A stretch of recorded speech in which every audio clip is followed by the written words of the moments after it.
Acting Chief Justice Raymond Zondo says the statement by Minister Lindiwe Sisulu that the Constitution has done little for the victims of colonialism is an insult to black judges. In an opinion piece penned last week, the Tourism Minister claims the Constitution has given rise to a sea of poverty.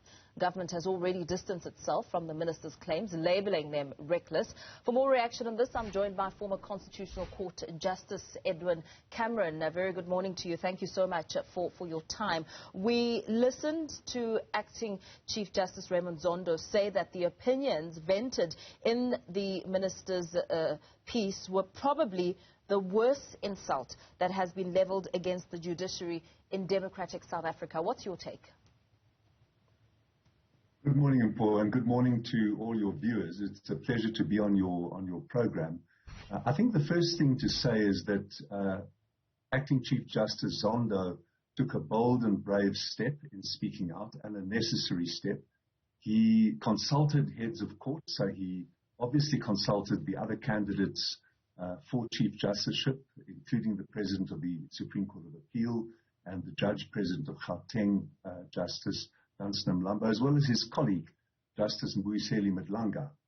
And I think we should distinguish two things in Minister Sisulu's attack. The one was an attack on the Constitution, and that asks us to understand what has happened these last 28 years in not improving the lives sufficiently of our people. Who do we blame? Do we blame governmental ineptitude, incompetence, corruption, looting, mismanagement, lack of leadership, or do we blame a piece of paper containing values, aspirational values, that invited all of us to do better? And a sub-question arising from that, Paul, is where was Minister Sisulu? I'm very interested, for example, in what she did in the 24 months that she was Water and Sanitation Minister. Did she improve the lives of poor people in the rural areas who desperately need water and who have been betrayed by successive leaderships and administrations in water affairs? So that's the one question. The second question is the insult. And I think that the reports on Judge Zondo's very bold and brave statement have confused those two issues. The insult was a terrible one. The insult, our judiciary, especially the Constitutional Court, is fully transformed. I use scare quotes because there's not a single white person on the Constitutional Court anymore. It's only black men and women in the Constitutional Court. So what do you do when you have a judiciary that obstructs your political program? You do what Mrs. Helen Zille did from a partisan perspective.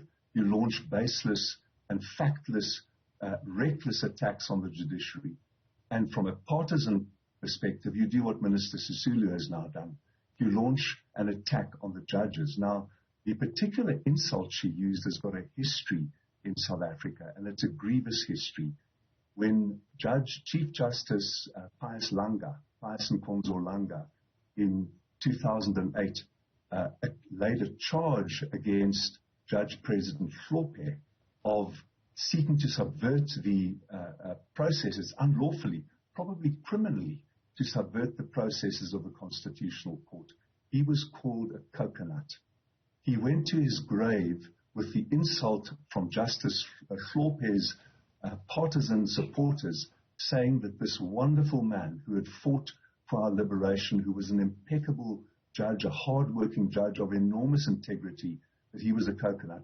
You will remember that the same insult was flung at Dean of Medicine at UCT, Bongani Mayosi. Now, where did it come from? Part of it comes from one of the minister's apparent advisors, Mr. Paul Ngubeni, who is a fugitive from justice in the United States. He's still on the bail bond list, seeking his return to the United States to face trial. And he has been a master of this racially vituperative invective, where you blame black judges with whom you don't agree of carrying out a white agenda. And it's all very lamentable, because the real question for all of us this morning, 13th of January, beautiful morning throughout South Africa, is What do we do? What kind of country do we want to create? And how do we create it? Do we create it through a senseless, vituperative, backward-looking blame game? Or do we get to work and improve our structures, improve our leadership, improve our management systems, improve our delivery? That is the real question that lies behind this debate. With the real questions that you're putting to the forefront and raising some important aspects of Minister Sisulu's actual contribution during her tenure as a minister in the water department, there's also the question around accountability. We heard Acting Chief Justice Raymond Zondo saying that it would be a pity if Sisulu's comments were unchallenged within the executive, also hoping that Minister Sisulu will perhaps withdraw her statements. What would then happen if she decides not to withdraw her statements, especially considering the senior sort of position that she holds? She's a senior member of the ANC, senior member of Parliament, senior member of the executive. You asked me to speculate on matters outside my proper field of expertise, and Paul, so I hope you don't mind if I deflect my answer to other questions. Absolutely. You raised the question of accountability. Thank you. The real question is accountability. What do each of us? I was a judge for 25 years. I've been in judicial office since I retired 2.5 years ago. What have I done? That's the question I ask myself every day. And what can I do looking forward? And the question is, who holds responsibility for the fact that people are still living without water, that they're unhoused people, that there's a vast disparity in income and wealth accumulation in our country? Who holds responsibility? Is it those who've had the reins of government in their hands, including Minister Sisulu, for the last 28 years? Or is it the Constitution? The Constitution is a whipping horse, and it's a completely inappropriate stratagem, a reckless stratagem and destructive stratagem to blame the Constitution. And when it comes to perhaps the timing of raising such matters and venting out in this manner, what does that then speak to when it comes to upholding the Constitution and what it stands for, especially for the people of South Africa at a time, an unprecedented time such as the COVID-19 pandemic, and also exactly what's happened during this space, the devastating fire at Parliament, leaving people on edge, and also the impact of the KwaZulu-Natal riots?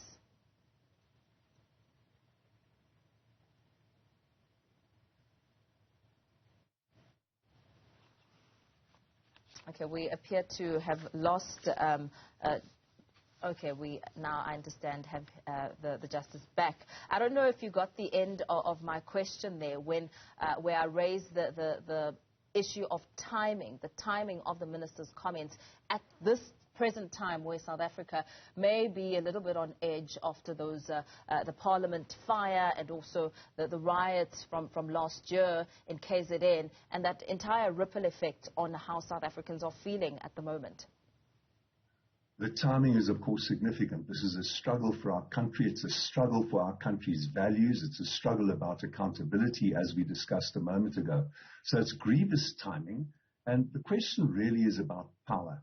I often think of that Monday morning after Mr. Des van Rooyen, who is derisively referred to as the weekend special. He was appointed as finance minister for just a weekend. 2 members of his staff walked into the treasury to take it over. Thank goodness that didn't happen. This timing relates to factional struggles within the ANC. Who is going to have the levers of power, and how are the instruments of government going to be implemented? Are they going to be implemented in the interests of social justice, which is President Ramaphosa's program, or are they going to be implemented in the interests of a small faction who wants to loot the treasury?